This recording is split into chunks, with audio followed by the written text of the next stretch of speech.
Hello, Shannon. How are you doing? I'm doing great, Paul. How are you? It's good to see you. It's good to see you too. So I'm very excited that, we got a chance to catch up on a Zoom meeting, and I really appreciate you taking the time to do that.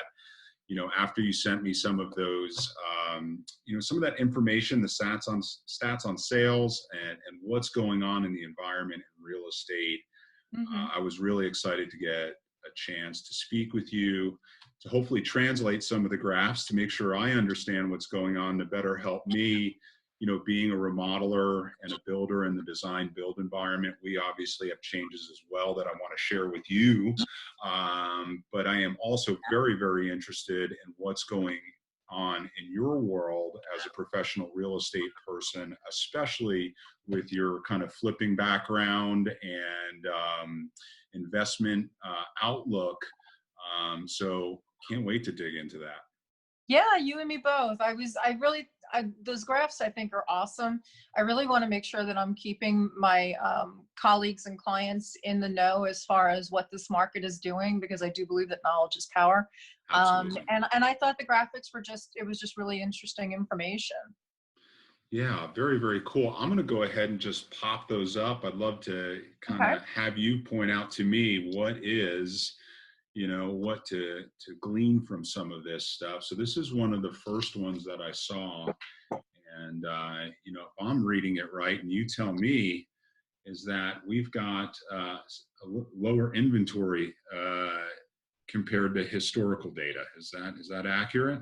Correct, correct. So of course, with COVID-19, we had some sellers either take their properties off the market or held off on listing their properties. Um, and as you can see, from 2018 to 2019, about even. 2020, we had, a slight dip in April, well, a significant dip in April based on the amount of listings. And yet, if you look right below that, you can see the average sales price has gone up. It's simple economic supply and demand. There you go. Right. Supply and demand. Absolutely. That's what I thought. So very cool. With that, how is that affecting the clients that you're working with? Experiencing that kind of, lower inventory, higher prices. Does this shift towards more of a seller's market or buyer's market, or is that even a really relevant read for this? Oh, absolutely. We are very solidly in a seller's market. We have 1.8 months of inventory currently. 6 months is kind of like the tipping point of it being a, a balanced market, and we are nowhere near a balanced market right now. Okay. I think some people thought, oh, people are going to panic and they're going to, it's going to be a fire sale. And surprisingly, we have not seen that. Wow. I thought that that could be the case, where you would see a hit on future appraisals, but really not seeing that at all. It's been an interesting market to watch for sure. Well, so that's an interesting read, and I think that plays into some of the dynamics that I'm seeing as well. That low inventory, usually how that affects the remodeling world is hey, it's hard to find a house that you want, that has all the features that you want. Are you experiencing that? Trying to being able to make that connection? Well, what had happened is when they did the shelter in place and they put all the restrictions on the American public, basically we were only allowed to show vacant properties. So that worked out okay for builders and vacant homes, but if it was an owner occupied home, we couldn't do showings. So the only way we were allowed to do showings at that point was the seller could either take a video, or we could potentially mask up and put on the boots and put on the gloves and the whole nine. And initially we weren't even allowed to do that. It was totally reliant on the sellers taking pictures and video, because even our videographers and our photographers, our professionals, were not allowed to go into these homes. So it really put a stop, I would say, or a real damper on owner-occupied homes going on the market. And of course, with the graph you have going right now, you can see that overall from last year to this year, we were pretty solid as far as our showings. And then once we got to the point where, you really couldn't show anything that was owner occupied, that's why a lot of homeowners took their homes either temporarily off the market or just terminated the agreement so that they could stop the clock on their days on market. And we'll go and basically reset after, I believe it's 90 days, and put it on the market again, so that it'll show not as consecutive days on market. The clock will reset to 0 on that, if that makes sense. No, it does make sense. So it's an interesting graph to see that dip, but what is really interesting is, leading up to where we're at now, getting into mid-May, man, it's like an upward arrow right there, in terms of showing. So, people seem to be eager and are showing property. So the overall market still very vibrant, I would guess. It's just that we had that pause with regulations. I think what we saw truly was people that absolutely needed to sell stayed on the market. People that absolutely needed to buy were still, making offers, in some cases sight unseen.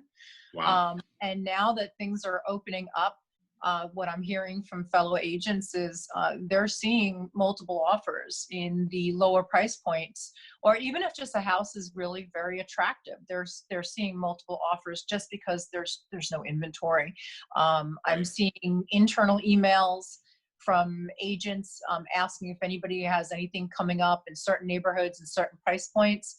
We're seeing it on the Facebook realtor groups where agents are asking, hey, does anybody have anything coming up in such and such? And everybody's just shaking the bushes trying to find the inventory. So if there's a seller who's thinking about selling, now is, or very soon will be a really great, now would be a really great time to reach out and let's get the wheels in motion. You mentioned something interesting there, using Facebook and making connections with realtors and, kind of shaking the bushes. Are you finding that, using social media and, internet or electronic based media, has that become a help to you and to your clients? Oh, absolutely. Absolutely. When all this hit, I mean, Zoom we use now and then. And now the office is using Zoom, and I think it's LoopNet to have meetings with the agents. We have a broker in charge meeting on Mondays. We have a marketing team meeting on Tuesdays. They generally interview one of the agents, I believe, on Thursdays now. Okay. So we're definitely seeing a lot of that. And when I'm getting leads now, if I had somebody that was interested in listing their home, we set up a Zoom call. And so I could see their house basically from right here, from my dining room. Yeah. And they could walk me through the house with their phone or their computer, and we could have that conversation, and both of us could be safe. So how's that working out for you? Because I've had my own personal experience with it, but I'm curious to see, does it still allow you to get that kind of rapport going? And, do you really get a feel for the home? Or talk to me a little bit about that. I think yes, because you're having a conversation where you're collaborating more. So you're having to say, hey, can you kind of, can you turn a little bit to the left? Let me see what you have going on over there. And so you're team working it to really get the full visual of what the house is like. And then, I always ask people, what drew you to the area? What drew you to this house? Why did you choose this house when you were buying? What lit you up like a firefly? Because I think there's an emotional connection there. And going forward, trying to find their buyer, I want to be able to talk about the same things that were important to the current homeowner, because they may very well be important to the future homeowner. Absolutely. Yeah. No, that's great. So I found, and I have to mention, and one of my probably biggest takeaways, like bright side, right, of this whole thing, COVID pandemic, which is super challenging. but I know we've talked before. There's usually a bright side to some of this, and I'll be Always. honest. As a remodeler, one of the things that I found that's fantastic. We do design build work. It is a super powerful tool for a first client interview for me. Where we're getting to know each other. I asked that question about, hey, how does it work for you on the realtor side? Because I was interested, because for me, I think there's no lack of rapport building, Yeah, as a I mean, matter that's of why I fact, was right? curious about that, because I know you have the showroom, Yeah. at your location, and normally you have clients come into the showroom where they can look at all the different types of tile and finishes. And so how are you guys managing that if you're doing it mostly through Zoom calls now? Yeah, so design selections, that's kind of a step beyond. So our designers have adapted as well. Zoom has really been our best friend, but it does allow us to do, a presentation of a mood board, which honestly, via Zoom, you've got your client locked in on the screen. They're right there in front of you, and you can share Yeah. what you need to share. Usually we're looking at a shared screen in the design center. But there's a lot of stuff that can be done remotely and very effectively. Of course, if a client needs to see, feel, touch at some point, we prefer to do a lot of that preliminary work remotely, be able to share it, be able to research, be able to give our presentation, get that reaction. But if there's something that they just have to see, feel, and touch, then it is something we can set up, but it would be by appointment only. And we do have to follow distancing and a wipe down at the end of the appointment. And of course, even some of our vendors are allowing, by appointment only. For instance, some of the granite fabricators and distributors, you can make by appointment only to actually see that. So it's still going on, and we're able to do it safely. But a lot of it's happening via Zoom. But Zoom, for me, again, on that initial call, in design build, we're really focusing on the why. Yeah. Why are you wanting to do this? In a lot of cases, and this is where our pairing and kind of helping each other out and bouncing ideas are so important. Yeah. It's love it or list it, live time. How much do they want to put into a remodel? What are they going to yield for that? What is that process going to feel like if they remodel? That's what I'm consulting on that initial call. And I can share screen. I apologize, when we were showing the graphics earlier, I have two screens. So if you see me looking off to the right, I'm not just daydreaming there. I'm actually looking at another screen. So I figure I'd clarify that real quick. Oh, you're fine. I figured you were doing that. Yeah. So So I am curious, has things slowed down for you at all with the coronavirus going on? And as far as I know, you're a remodeler as well as a builder. Are you finding that people are remodeling at this point in time more to get their homes ready for market, or is it more that they're trying to find what they want that they can't find on the market because there's so little inventory, and so they're doing their own remodel and staying in place? So from my perspective, usually we're going to get the client that is considering, do I want to stay in place here and add on to my home? But we are finding that the inventory is tight. Like your graph showed, it all does tend to line up with, people are considering, gosh, I can't find exactly what I want. And most of the time they're looking at adding on to their home. And I will say, as far as business goes, the initial impact, it sort of follows that graph on the real estate showings, right? We had people pull back. Nobody knew what was going on. There were interior projects that were about to get started that got put on pause. And that Sure. makes all the sense in the world, right? And even Right. for us and for our team, it made sense.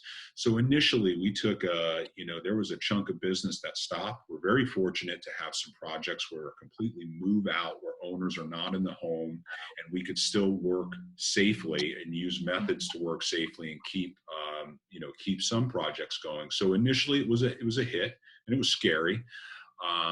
But I will tell you that I don't know if it's people spending more time online looking at HGTV or watching Pinterest. in Pinterest and just looking at their home or Yes. maybe it's some broken promises of, hey, you told me I was going to get a kitchen. Why don't we have this new kitchen right now? Or a desire to be outside a little bit more and have some outdoor living space.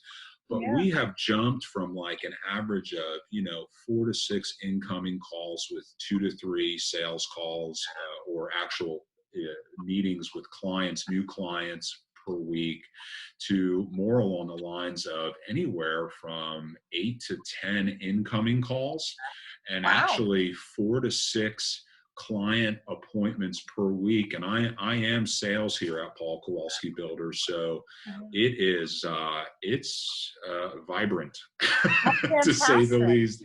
It is, but I really think it has an effect. And that's what I've seen, people saying, hey, we really want to be able to spend more time. We foresee that we're going to be at home more.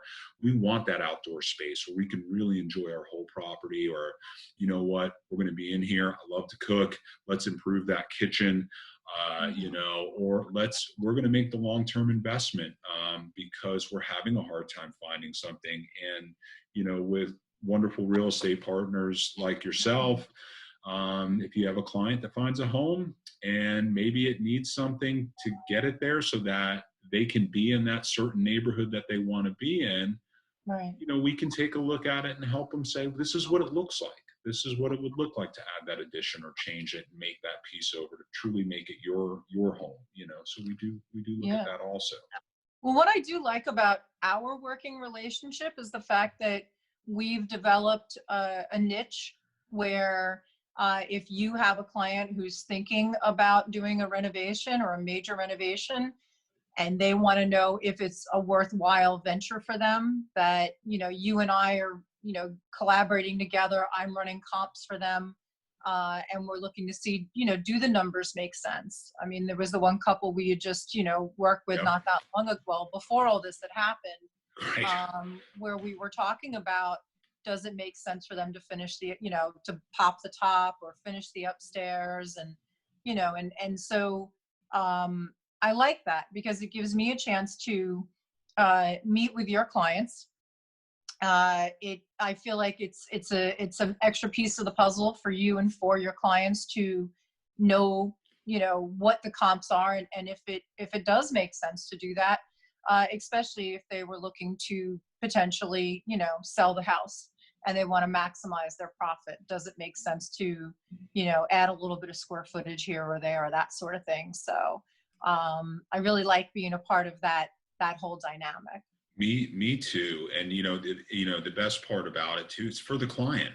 It delivers it's confidence. If I want anything, it's a confident client. And if it's not the right move to remodel and it's the right move to get this thing sold and get you into a house that's the right fit for you, it's awesome to have a partner I know I can trust, who does have that kind of, a little bit of an investment background, as well as being an active agent, is great. I know that I'm turning it over to somebody that can really help them kind of look at all angles. Yeah. And if it yields a confident customer that doesn't remodel with me, that's okay. Right. That, that was a big deal when we first had our initial meeting and we talked about that. And I remember broaching that subject and saying, Paul, it may not make sense for them to do a rehab or a renovation, and I know that kind of goes directly against, obviously, what you're trying to do is gain the business. And what I really really loved about you and is that you were very ethical and you were very honest, and you really believe that if it doesn't provide value, then don't do it. And there's plenty. You don't come into things from a position of you look at things from a position of abundance. You don't look at it from a position of what's the word I'm looking for? I'm totally drawing a blank. Well, maybe like a Scarcity. necessity or need or scarcity, right? Scarcity. But And I mean, I think it's always a bad place when you come from a place of scarcity, and it's just not a good, it's not a good mindset. It's just yeah. not a good mindset. No, we've been in business for a while. It's been 12 years, and I've learned some things, and I've also learned that being a design build firm, it's a fit, and certain people are going to find value in it. And for those people, it's an amazing experience. There's really, as far as remodel, I think there's no other way to do it, outside of design build. It's really a way to plan, eliminate so many questions. And again, I'll use the word confidence. It builds confidence. And what I can have is a client design with us, or what I don't want to have is the experience where somebody designs with us and finds out later that it was a better idea to move the property and move on from that, as Yeah. opposed to investing. So again, being able to do that, again, Zoom is a blessing. It's a great way to really get to the heart of it and have that conversation, especially with folks who haven't really thought about all that. I'm very consultative. I say, bring me your problems and, your desired future state, a timeline, and maybe an idea of where you want to be in terms of, investment, and I can help you. Whether it be me, a real estate agent like yourself, and off we go. But thank you for saying that. It's Well, it's true. Yeah. And Charlotte's a growing city. I really feel like them adding square footage, even if they were going to move 5-8 years down the road, more than likely they're still going to see additional equity in their home.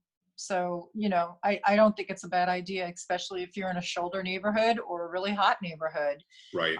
Your price per square foot is going to be, pretty significant. So, yeah. Very, very cool. So what about you? What about takeaways out of this? What's your bright side out of this for you? For me, it slowed me down a little bit, which was not a bad thing. It gave me an opportunity to kind of, how we're always very go, go, go, go, go, go, go. And for me, there's what I call my green light activities, and then my yellow light activities. And the green light is, the client's under contract, and it's all about getting them to the closing table. And so that was, and it always is primarily the focus, but this gave me a little bit of a chance to go and to kind of regroup and do all those secondary activities that you always want to get to, but there just doesn't seem to be enough hours in the day. So it gave me a chance to really reach out more to current and past clients and reconnect. And not feel like, the realtor, but feel like a friend, a fellow human being, just reaching out to say, hey, just checking in on you. And I always try and do that anyhow, but they knew there was no ulterior motives there. It was just about, I truly care about you and I want to make sure, you're doing okay, so that was really kind of cool. That's an awesome takeaway. Anytime you get to dedicate time to that, something I think we all want to do, and you got to balance it, and to be able to really pay. That's awesome. That's a great. And I got to tell you, it's not been a slow time for me. I don't know how anybody could possibly have been bored over these last couple of months. I just, some things weren't going on, so other things came into the picture. Right. But so Cool. How about you? Well, again, for me, it was a chance. Again, we've stayed pretty busy. I think we had to come up with protocols really quickly for how are we going to be able to work and lived in home safely. We were deemed an essential service, which was really great for the industry.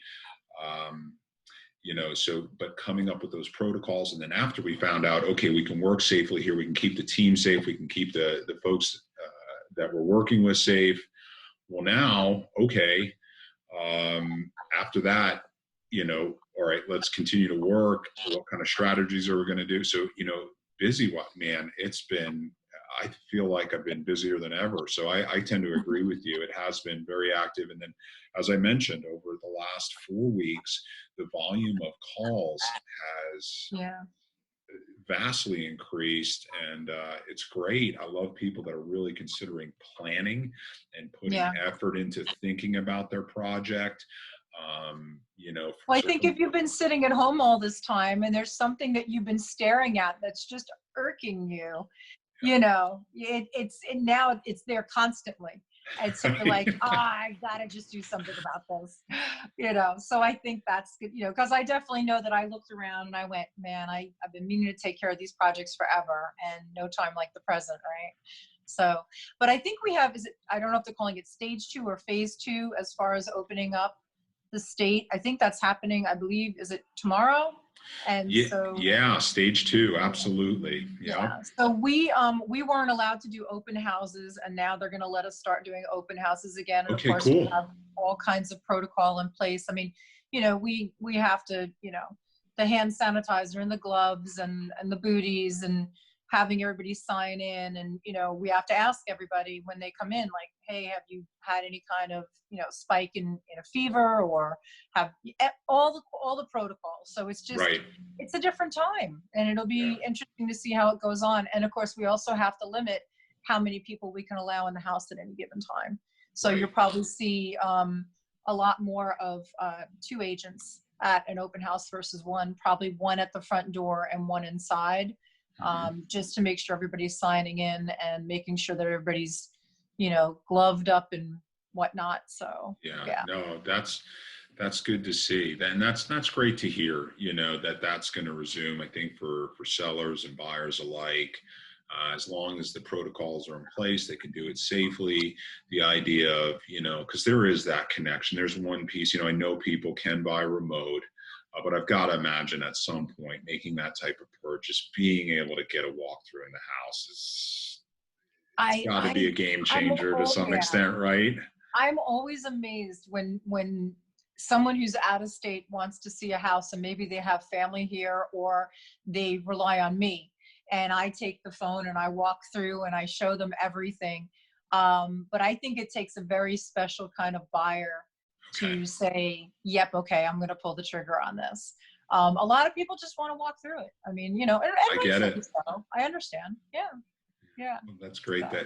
that you'll be able to do that soon.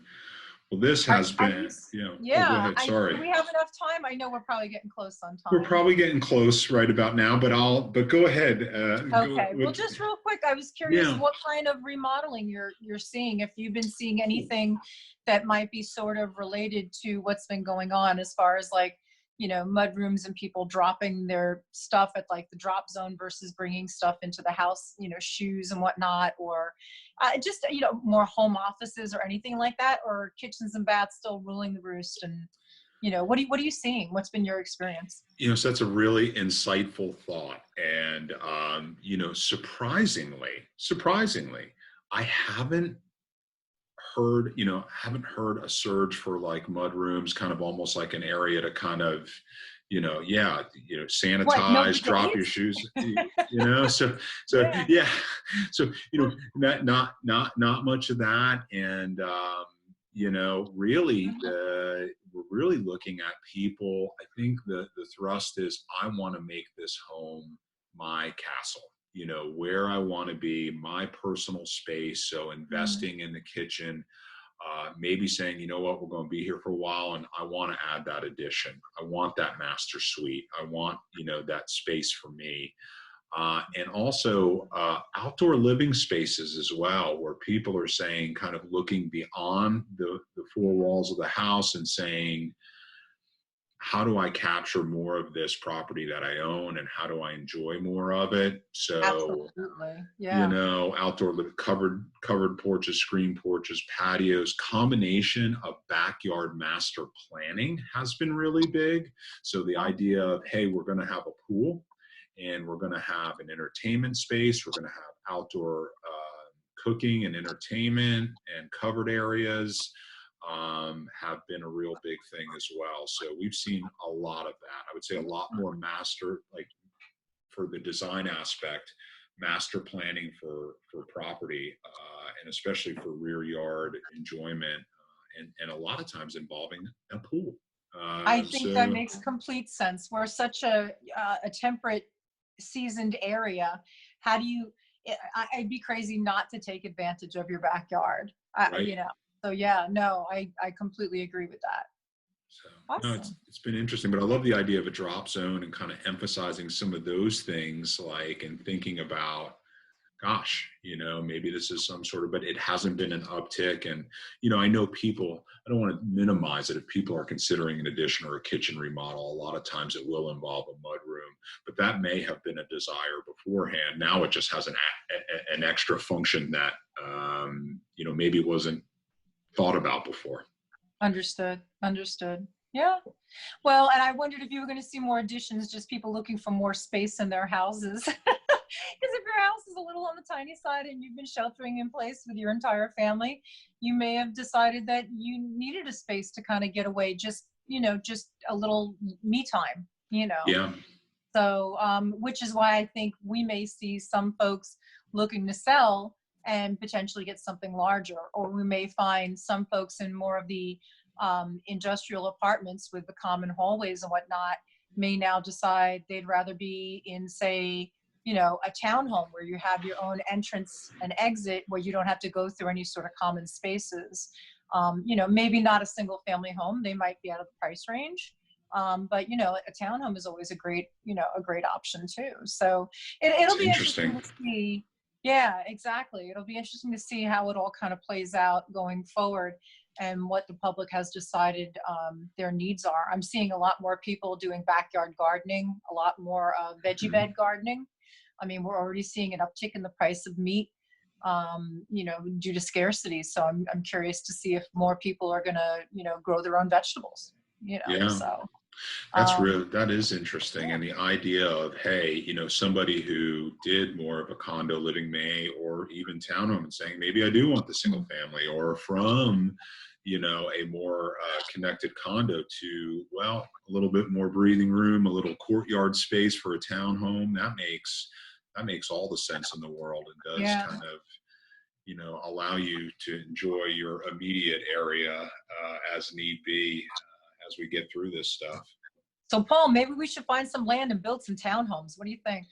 Hey, I've got some architectural designers that would love to do something like that.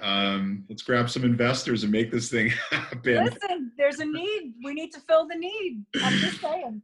I love it. Community garden, whole 9 yards. How about it?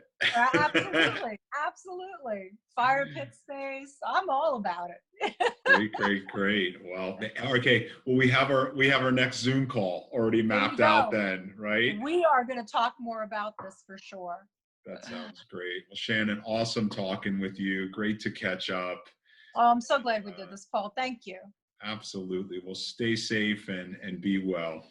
You too. Take care, my dear. We'll catch up Great. soon. Yep. Bye. Bye.